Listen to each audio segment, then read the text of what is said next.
আমি চ্যালেঞ্জে বলতে পারি, আমাদের কোন কংগ্রেস কর্মীর গায়ে তৃণমূল হাত দিয়ে দেখো, হাত কেটে দেবো, জেলা জুড়ে জব্দ করে দেবো। কংগ্রেসের জেলা তৃণমূল কংগ্রেস এই জেলায় একটা সিটও পাবে না, বড় একটা সিট পেতে পারে, তাও পরীক্ষা। সেজন্য তৃণমূল কংগ্রেসের পাইপ করে মাটি সরে গেছে বলে ওদের অবদার্থ মন্ত্রী ইসলাম রব্বানী এইসব কুরুচিকর মন্তব্য করেছেন আমাদের কংগ্রেস নেতা আলী ইমরান নাম সম্বন্ধে। ঘাট ধাক্কা দেওয়ার আগে ভাবতে হবে কাকে ঘাট দেওয়া উচিত। পাবলিক ঠিক করবে, জনগণ ঠিক করবে। তৃণমূল কংগ্রেসকে ঘাট ধাক্কা দিয়ে পশ্চিমবঙ্গ মস্তক থেকে সরিয়ে দেবে।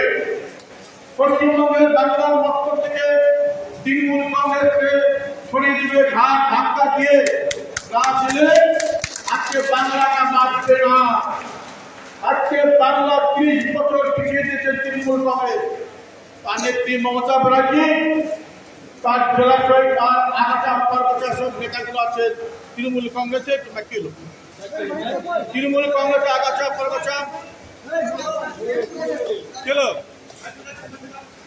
আগাছা পার্বত্য নেতৃত্ব এইসব মন্তব্য করছে, তাদের পাইপ করে মাটি সরাচ্ছে বলে। আমি চ্যালেঞ্জে বলতে পারি, আমাদের কোন কংগ্রেস কর্মীর গায়ে তৃণমূল হাত দিয়ে দেখো, হাত কেটে দেবো, জেলা জুড়ে জব্দ করে দেবো।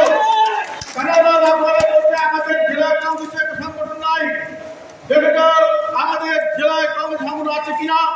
আজকে ব্লকের মিটিংয়ে দেখেছে হাজার হাজার মানুষ, ভিতরে যা মানুষ আছে, বাইরের গায়ে আছে মানুষ, এত মানুষ আজ করণদিঘি ব্লকের ঘিরে ব্যক্তি করছে।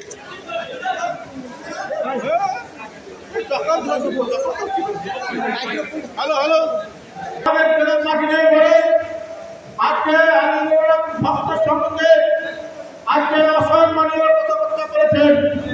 রব্বানী সাহেব, মনে রেখো, তুমি কংগ্রেসের খেয়েছ, কংগ্রেসের তুমি মনে করো তুমি কংগ্রেসের খেয়ে বড় হচ্ছ। এখন তৃণমূল কংগ্রেসের খেয়ে অনেক টাকা রোজগার করছো, মানুষকে মনে করছে না। রাজ্যে আপনি দেখেছেন নজরুল ইসলাম প্রাক্তন পুলিশ কর্তা কি করেছেন, উনার রাজ্যে দেখবেন চলছে যদি তৃণমূল কংগ্রেস ক্ষমতা আছে আপনাকে ক্ষমতায় হবে। আজকে তৃণমূল কংগ্রেস তার অস্তিত্ব বিপন্ন, ক্ষমতা না থাকলে এদেরকে মানুষকে বুঝবে না। তাই আজকে এইসব ভয়ে আজকে এসব কথা বলছে। রথপান্ডিত নিজেই টিকিট পাচ্ছে না, রথপান্ডিত নিজেই টিকিট পাচ্ছে না ভোটে আবার তাদের মুখে একটা বড় কথা বানাই।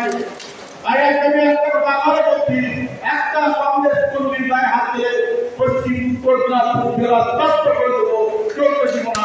চ্যালেঞ্জ করলে চ্যালেঞ্জ করলাম, উনি বলছে আমাদের সম্ভব নয়। সেগুলো বলছি তৃণমূল কংগ্রেস অবস্থা খুবই খারাপ। আজকে মায়ানি সম্প্রদায় মানুষকে আজকে ওবিসি এ বি তর্ক করেছে, আজকে বি করে বি করে যাচ্ছে, সম্প্রদায় মানুষকে আঘাত করেছেন, গরিব মানুষকে আঘাত করেছেন এই মমতা ব্যানার্জি। যদিও আজকে সুপ্রিম কোর্টে হাইকোর্টে এই অর্ডার স্টে হয়েছে, তাই করতে হবে না। আমি বলছি মমতা ব্যানার্জি এখন মুসলিম প্রসঙ্গে ছেড়ে দিলেন, এখন কি জয় শ্রীরাম বলছেন আপনি, এখন তার জগন্নাথের পূজা করছেন, জগন্নাথের মন্দির করতে যদি 70 কোটি টাকাকে পশ্চিমবঙ্গ সরকারের টাকাকে আজকে মন্দির করা যায় না। আজকে জগন্নাথের মন্দির করেছেন, আজকে কি হচ্ছে 370 কোটি টাকাকে কার টাকা আপনি দিয়ে দিতে পারেন না, আজকে উন্নয়ন করতে পারেন না, চাকরি দিতে পারেন না। আজকে এত টাকা দিয়ে একটা জগন্নাথের মন্দির করেছেন কি জন্য? বিজেপিকে করার জন্য চাই না। আজকে মুসলিমদের কথা ভুলে গেছেন, তাই জন্য আজকে কমিটি এ কেটে বি করছে। ঠিক না? আজকে আপনার উচিত হয়নি এগুলো করা। তাই হাইকোর্ট সুপ্রিম কোর্ট আপনার কাজ করতে দিচ্ছে না। তাই আজকে সম্প্রদায় মানুষকে আমি অনুরোধ করবো, আপনার ভুল বুঝে আর তৃণমূল কংগ্রেসের ভেট করা এরা আপনার শত্রু, যখন কাজে লাগবে ফেলে দিবেন। একদিন নতুন সম্প্রদায়ের ভোটে আজকে জিতে আসছে তৃণমূল কংগ্রেস। তাই আজকে যখন দেখতে নতুন সম্প্রদায় কেমন টাকাই নেই, আজকে জনগণের মন্দির করতে দিঘাতে তাকে ভাবছে তা অনেক ভিন্ন ভোট চলে আসবে। কিন্তু আমি বলছি মমতা ব্যানার্জি অনেক হয়েছে, ভোটের আগেই তুমি যাই দেবা, তোমার হাত দিয়ে ভোট হবে না, তুমি একটা সরকারে ভোট হবে না। আজকে ভোটকে ঐতিহাসিক ভোট হবে, চ্যালেঞ্জ দিচ্ছি বড় ভোটে ছাপ্পা দিতে পারবে না, বড় ছাপ্পা দিতে পারবে না, আজকে রিগিং করতে পারবে না, ব্যালট বক্স শুরু করতে পারবে না। আমার ভোটে বাইরে করে কি হলো, রাতে রাতে শুরু করে দিল, ইভেন মেশিন শুরু করে দিয়ে পাঠিয়েছিল, ডিএমএসপি ঢুকেছিল, ওই জিনিস করতে পারবে না। এই ডিএমএসপিতে নির্বাচন কমিশন তাদেরকে ট্রান্সফার করবে কোন কমপ্লেন পেলে। তাই আজকে হুঁশিয়ার হয়ে যাবে মমতা ব্যানার্জি। আজকে তাই সিইও কথা বলে মাথা খারাপ হয়ে গেছে, মমতা সিইও হতে পারে ওনার মাথা খারাপ হয়ে গেছে। এই সিইও কে 5 বছর দিতে 5 বছর লেগেছিল কেন? আজকে খাদ্যমন্ত্রী 1.5 কোটি ভুয়া কার্ড ফলে করেছিলেন এই সিইও, যখন সিটিকে বললেন তাই ফ্যাক করতে, তখন মমতা ব্যানার্জি এই সিইও কে যখন প্রিন্সিপাল থেকে ছিলেন সিইও, তাকে কম্পালসরি ভোটিং লিস্টে করে 5 বছর।